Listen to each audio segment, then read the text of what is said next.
قمة آسيوية منتظرة تشتعل المنافسة. العراق في اختبار قوي أمام الصين في كأس آسيا تحت 23 سنة. من يفرض كلمته ومن وأين تلعب المباراة؟ كل التفاصيل والتحاليل الآن. السلام عليكم ورحمة الله وبركاته. معكم محمد الشوافي. تتابعونا في قناة محمد الشوافي عن مباراة العراق والصين في كأس آسيا تحت 23 سنة.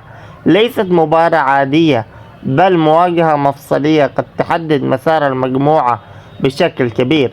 المنتخب العراقي يدخل اللقاء بطموح المنافسة بقوة على اللقب أو على الأقل التأهل للأدوار الإقصائية، بينما المنتخب الصيني يسعى لإثبات نفسه كفريق منظم وصعب المرأس. وهذه المباراة تعتبر اختبارا حقيقيا لمدى جاهزية المنتخبين، سواء فنيا أو بدنيا أو ذهنيا.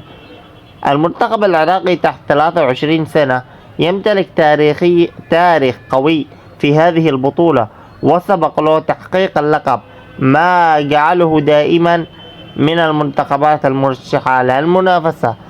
نقاط قوة العراق: لاعبون شباب يمتلكون مهارة عالية، سرعة في التحول من الدفاع إلى الهجوم، روح قتالية عالية داخل الملعب، خبرة جيدة في البطولات القارية.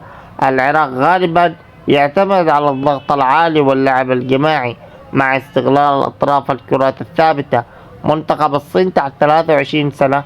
منتخب الصين لا يمتلك نفس الإنجازات، لكن لا يمكن الاستهانة به أبدا، لأن نقاط قوة الصين تنظيم دفاعي جيد، لياقة بدنية عالية، انضباط تكتيكي، اعتماد على المرتدات السريعة. الصين تدخل المباراة بدون ضغوط كبير، وهذا قد يجعلها تلعب براحية وتحاول خطف نتيجة إيجابية. المباراة ستكون صراعا بين الهجوم العراقي المنظم والدفاع الصيني المتماسك.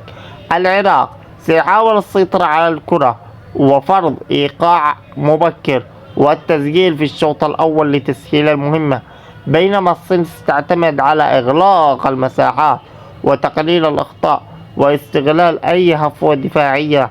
مفتاح الفوز سيكون السيطرة على وسط الملعب، التركيز الدفاعي، استغلال الفرص.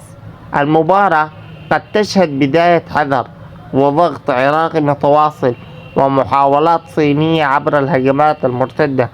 إذا سجل العراق هدفا مبكرا فستفتح المباراة أكثر، أما إذا تأخر التسجيل فقد تزداد صعوبة اللقاء.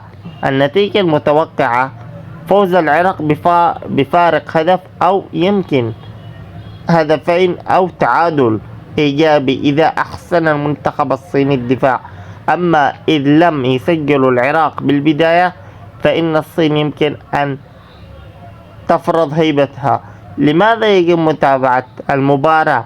لأن مواجهة قوية بين مدرستين مختلفتين، لاعبون شباب يبحثون عن إثبات أنفسهم، ومباراة مؤثرة في ترتيب المجموعة وإثارة حتى الدقائق الأخيرة. والآن نكلمكم متى موعد مباراة العراق والصين تحت 23 سنة.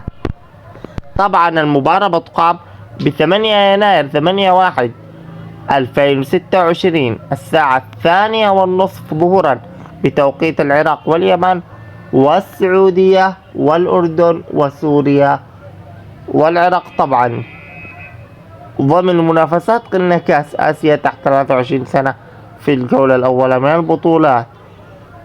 والقنوات الناقلة بتقام على القنوات الناقلة طبعا بين سبورت 6 HD، ويمكن أيضا المتابعة على بيني كونت أو تطبيق TOD لبث الرقمي.